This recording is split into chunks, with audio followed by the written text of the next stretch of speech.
बिस्मिल्लाहिर्रहमानिर्रहीम।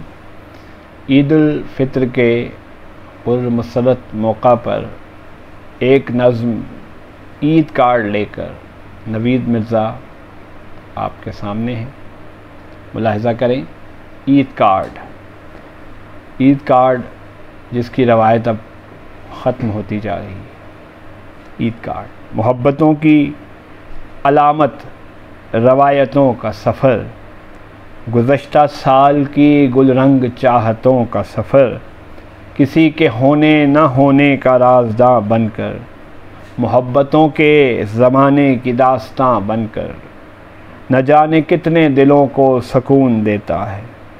मुझे भी शामो सहर इंतज़ार रहता है, कहीं से कोई संदेशा बहार का आए, तुम्हारे नाम की खुशबू बखेरता जाए।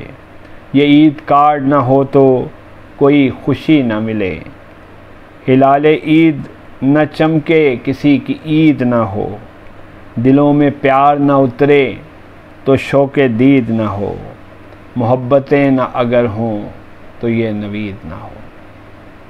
इजाज़त चाहूँगा। खुदा हाफ़िज़।